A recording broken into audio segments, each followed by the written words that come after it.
இனிய உறவுகளுக்கு அன்பான வணக்கம். நல்லா இருக்கீங்களா? ஒரு சிறிய ஆத்திச்சூடி செய்யுள். தானமது விரும்பு, தானமது விரும்பு அப்படின்னா வறியவர்கள், ஏழைகள், இல்லாதவர்கள் அவங்களுக்கு கொடுப்பதற்காக நீ விருப்பப்படு, ஆசைப்படு.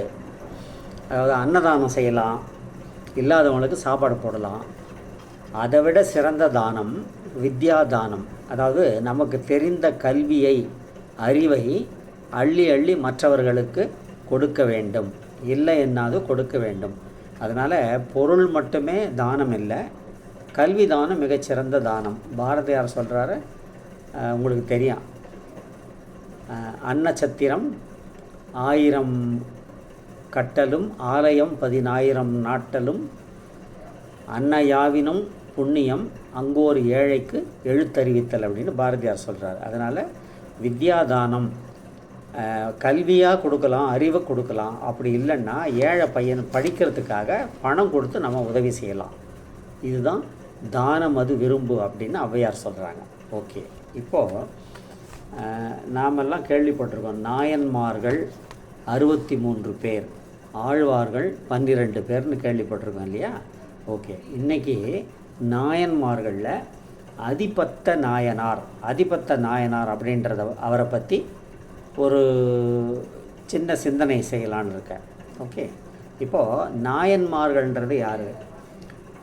சிறந்த சிவத்தொண்டர்கள், சிவபக்தர்கள் தான் நாயன்மார்கள். சிவத்தொண்டு செய்வாங்க. அதாவது அவங்க செய்கிற தொழிலை மேற்கொண்டு செய்துக்கிட்டு வரும்போதே கூடவே சிவபெருமான் மீது துதிப்பாடுதல், சிவன் கோயில்களில் அறப்பணிகள் செய்கிறது, இதை ஒரு நாள் கூட தவறாமல் செய்துக்கிட்டு வருவாங்க இந்த சிவத்தொண்டர்கள், சிவனடியார்கள். அவங்க எல்லாருக்குமே, சிவனடியார்களுக்கு ஒரு வைராக்கியம், ஒரு கொள்கை, ஒரு பிடிப்பு உண்டு. அந்த கொள்கையிலிருந்து எந்த நேரத்துலையும் எந்த காரணத்துலேயும் அவங்க வழுவவே மாட்டாங்க, அதாவது தவற மாட்டாங்க. அந்த மாதிரி ஒரு கொள்கை பிடிப்பு. இப்போ நாம் பார்க்குற அதிபத்த நாயனார் வந்து ஒரு பரதவர், அதாவது மீனவர் குலத்தை சேர்ந்தவர். நாகப்பட்டினம் அருகே ஒரு சிறிய கிராமம், மீனவ கிராமம், அங்கே இருக்கிறவர். அவருடைய கொள்கை என்னென்னா, மிகச்சிறந்த சிவபக்தர். தினமும் கடலுக்கு மீன் பிடிக்க போகும்போது வலை வீசினா முதல்ல மீன் கிடைக்குதில்ல, அந்த மீனை எடுத்து சிவபெருமானை தொழுது இது உனக்கே அர்ப்பணம் அப்படின்னு சொல்லி அந்த மீனை கடலுக்குள்ளே போட்டுருவார்.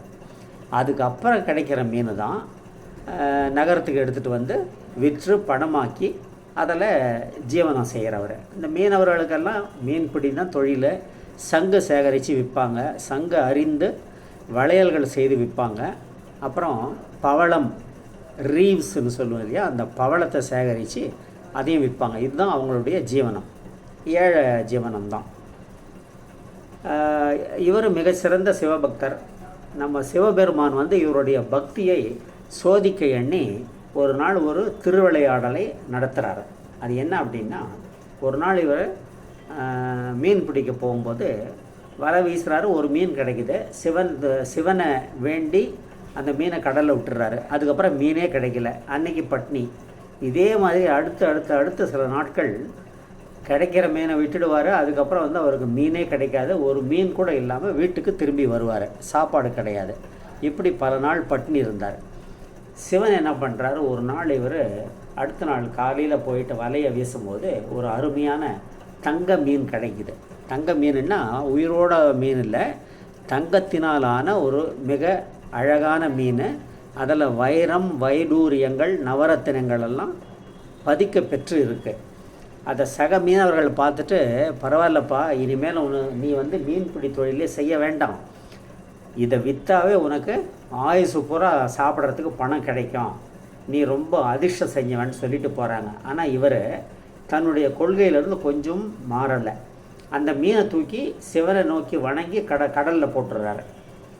அதுக்கப்புறம் கிடைக்கிற மீனை விற்கலாம் அப்படின்ட்டு. அந்த மாதிரி அவ்வளோ விலை மதிக்க முடியாத ஒரு மீனை கூட சிவபெருமானுக்கே அர்ப்பணம்னு சொல்லிட்டு கடலில் தூக்கி போட்டுடுறாரு இல்லையா?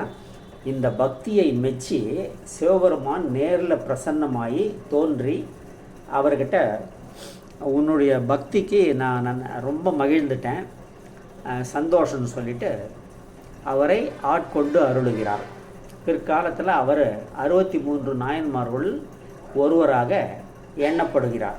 இதுதான் அதிபத்த நாயனாருடைய வரலாறு.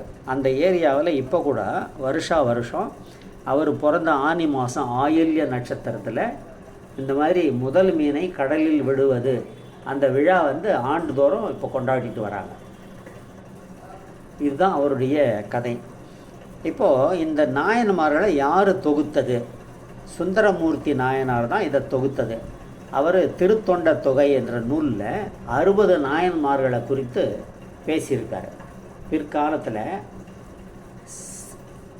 சுந்தரமூர்த்தி நாயனார் 61, அவருடைய அம்மா அப்பா 2 பேர், மொத்தம் இவங்களெல்லாம் சேர்த்து 63 நாயன்மார்கள் என வழங்க பெற்றார்கள். இதுதான் நாயன்மார்களின் கதை. கேட்டதுக்கு ரொம்ப நன்றி. இந்த லிங்க் உங்களுக்கு பிடிச்சிருந்தா லைக் பண்ணுங்கள், ஃப்ரெண்ட்ஸுக்கு ரிலேட்டிவ்ஸ்க்கு ஷேர் பண்ணுங்கள். நன்றி. தினமும் காலையில் எழுந்த உடனே நாட்டு மக்கள் உலக மக்களின் நன்மைக்காக தவறாமல் இதை கூறுங்கள். ஏரி குளம் கிணறு ஆறு எல்லாம் நிரம்பி வழிய மாறி அளவாய் பொழிக, மக்கள் வளமாய் வாழ்க. வாழ்க வையகம், வாழ்க வையகம், வாழ்க வளமுடன். ஜெய்ஹிந்த்.